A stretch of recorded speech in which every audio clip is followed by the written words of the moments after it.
Perempuan adalah bubu yang bila sudah dipasang hanya bisa menunggu ikan masuk. Selamanya bubu tak akan mengejar ikan atau memaksanya masuk ke dalam. Hidup adalah berperan menjadi wayang atas sebuah cerita yang sudah dipastikan dalam pakem. Bagaimana bisa manusia tetap eksis ketika kemanusiaan telah mati? Ada kalanya lelaki terkesan oleh perempuan lantaran dia sedang berada di luar lingkungan sehariannya, seperti yang terjadi pada para pekerja pengukur tanah itu.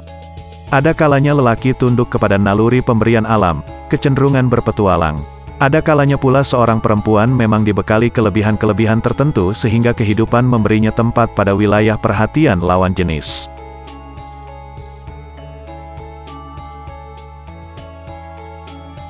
Kehidupan tidak maju ke depan dalam lintasan lurus, melainkan maju sambil mengayun ke kiri dan ke kanan dengan jarak yang sama jauhnya. Padahal nurani kehidupan tak pernah sekalipun bergeser dari kedudukannya di tengah. Apabila ayunan ke kanan bercorak hitam misalnya, maka ayunan ke kiri dalam banyak hal adalah kebalikannya.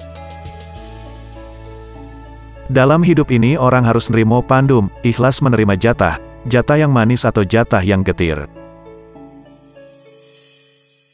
Nurani adalah kemudi kehidupan yang hakiki karena dikendalikan langsung dengan kasih sayang ilahi.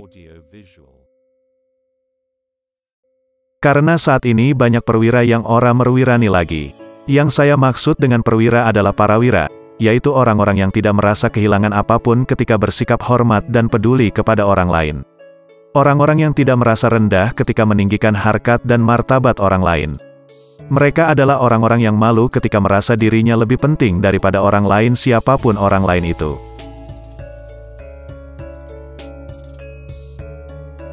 Mereka mengira dengan melampiaskan dendam maka urusannya selesai. Nah, mereka keliru. Dengan cara itu bahkan mereka memulai urusan baru yang panjang dan lebih genting. Di dunia ini, tak ada sesuatu yang berdiri sendiri. Maksudku, tak suatu upaya apapun yang bisa bebas dari akibat. Upaya baik berakibat baik, upaya buruk berakibat buruk. Pengalaman-pengalaman yang lembut dan santai mungkin tidak tercatat dalam garis-garis kehidupan secara nyata. Namun pengalaman-pengalaman yang keras dan getir tentu akan tergores dalam-dalam pada jiwa, pada sikap dan perlakuan, dan tak mustahil akan mengubah sama sekali kepribadian seseorang. Sebentuk roh telah berangkat, kembali ke tempat asal muasalnya. Hidup telah berjabat tangan dengan mati, lenyaplah sudah diri dan kelakuan karena semua telah larut dalam keberatan semesta. Lalu, apabila kematian adalah keperkasaan kodrati maka kehadirannya, bahkan baru gejalanya, sudah mampu membungkam segala gejolak rasa. Kekalahan di bidang politik adalah kesalahan hidup secara habis-habisan dan akibatnya bahkan tertanggung juga oleh sanak famili. Kekuasaan adalah hulu balang sejarah yang sepanjang waktu dipertahankan dan diperebutkan. Menyerah kepada kunci waktu adalah kelemahan dan keputusasaan yang harus dibuang jauh. Jiwa yang sudah mampu tersenyum dan tertawa adalah jiwa yang mulai menangkap makna kebetahan hidup. Betapa kecil manusia di tengah keperkasaan alam.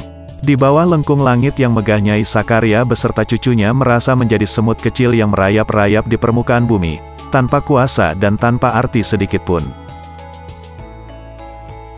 Merugilah orang yang mengabaikan 3 perkara teras kehidupan, yakni terampil, keutamaan, dan kepandaian.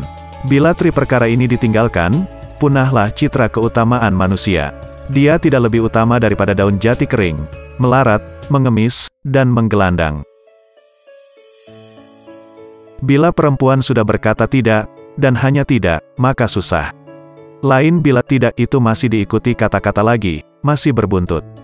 Maka buntut itu, apapun bunyinya, adalah sekadar prasyarat, sebuah tantangan yang harus ditundukkan.